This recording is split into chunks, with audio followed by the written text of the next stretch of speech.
Imagine, if you will. Your adult daughter keeps asking you to raise the rent on the rental house you've been self-managing.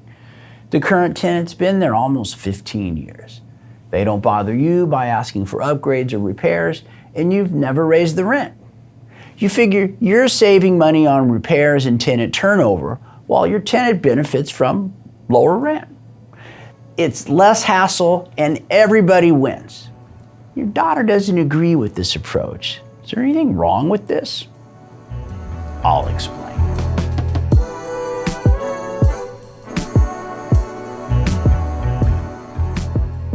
The most common landlord mistake you've never heard of, the covenant.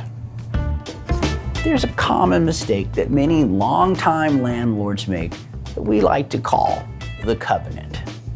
This covenant is an unwritten agreement between landlords and tenants where the landlord does not raise the rent and the tenant doesn't report any problems.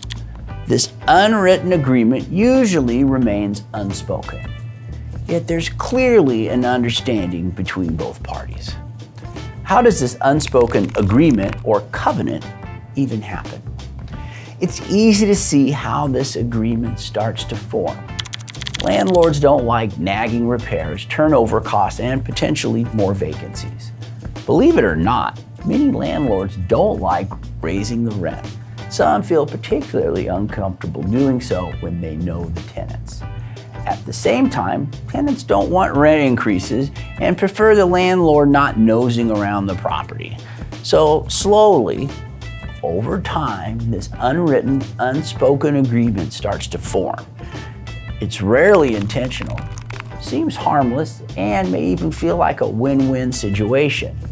Even though it may appear at first glance to be a good idea, there's a lot that can go wrong. What's the harm of not increasing rent while using a hands-off approach to management? So much can go wrong with this approach.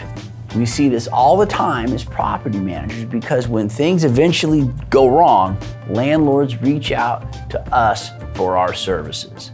Some of what can go wrong include rundown property. Over the years, the property inevitably gets run down. It's common to see an unattended leak turn into an expensive mold issue. Small problems can grow into big ones. Tenants will put up with a lot to keep cheap rent. If the tenant is too quiet, there may be a problem. Unauthorized repairs and modification.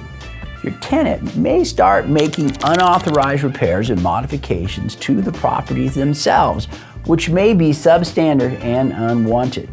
When the tenant makes repairs, the landlord is still responsible for substandard work. We have even seen tenants come back to the landlord asking for reimbursement for expensive, unwanted modifications years down the road. Problems when you do raise the rent. When the landlord eventually raises the rent, the tenant, who has never said anything before, gets upset and suddenly reports a bunch of problems all at once. We've seen tenants who've lived decades without rent increases to be so upset when the rent is eventually increased they run straight to the city to report issues without any warning to the owner. Accusation of retaliation. Sometimes when the tenant reports significant issues that went unreported for years, the landlord will raise the rent to help offset the cost of making the repairs. This could be interpreted as retaliation for making the repair request, causing even more problems for the landlord. Limits on increases. Many properties have limits on how much the rent can be increased on an annual basis.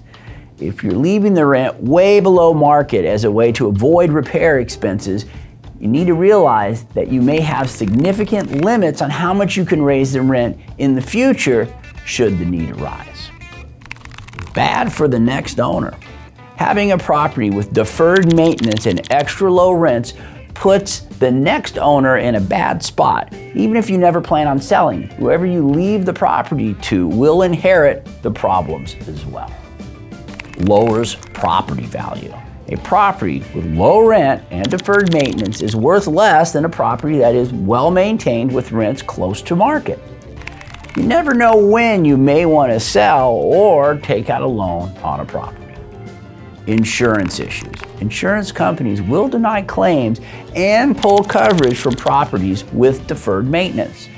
We've seen mold issues that occurred because the tenant didn't want to say anything and the insurance company denied coverage because the problem was unattended for so long. Unhealthy dynamic. After years of neglect, tenants will often start to become quietly upset and resentful. They stay quiet since the rent is low, but they're still upset. When the inevitable day comes that the property is renovated and rents are increased, you will have a building full of angry people who can become problematic. Landlord liability. If something goes wrong, it will be the landlord's fault. You can't say, "I never raised the rent, so it's the tenant's fault the place is uninhabitable." You will gradually become an accidental slumlord if you run a property this way. If someone gets hurt, it will be your fault, and your insurance company could deny coverage claiming neglect. How common is this mistake? The mistake of avoiding repairs and improvements while not making rent increases is very common with small apartment buildings and single-family residents, especially ones that have been self-managed for many years. We see it so frequently while interviewing with people looking for a property management company that we gave it the nickname of the Covenant. How do you avoid making this common property management mistake? This dangerous covenant or unspoken agreement where the tenant doesn't report problems and the landlord does not raise rent can be avoided. There are two simple steps. The first step is to keep rents somewhat in line with the market. An annual rent review is the easiest way to handle this. You don't need to charge top dollar. There are real advantages of being a little below market. However, when the rent is too cheap, your tenant will become quiet and the covenant will start to form. Do an annual review and make small adjustments as necessary. The second step is to check in on the property and make repairs as needed. You don't need to be excessive. It can be done around the time you do your rent reviews. Checking in on the property every once in a while is a good thing. It's also important not to fight every repair. Keeping up a property helps protect your investment, is good for the tenant, and is the right thing to do. Bottom line, there's a common mistake that many landlords make we call the covenant. This is where the landlord and the tenant over time develop this unwritten, unspoken agreement where the tenant does not make any maintenance demands and the landlord does not raise the rent. This agreement may seem harmless enough, and maybe at first it feels like a win-win.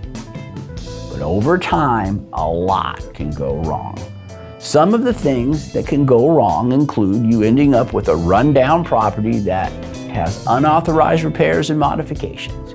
You may have problems when you raise the rent, run risk of retaliation claims, and have limited ability to raise rents in the future. Running a property this way makes it less attractive for the next owner, lowers the property value, and may create insurance issues. It creates a bad dynamic with the tenant, and all the liability belongs to the landlord. The covenant is a common mistake, especially with self-managed properties. This potentially dangerous blunder can be avoided by keeping the rents close to the market and keeping your property well maintained. Thank you, and we hope you found this helpful and informative. If so, please like, share, and subscribe. Remember, we're not attorneys, so we don't give legal advice. Laws are always changing and vary depending on the specific municipality in which the property is located. For legal advice, please consult a real estate attorney familiar with the laws in your area. For real estate advice, if you're looking for a reliable property management company to help you handle a rental property or a real estate broker to guide you through the sales process in Long Beach, Los Angeles, or Orange County, California. Or if you're just considering it and have a few questions about real estate, contact the Mike Dunphy Group today. We're happy to help.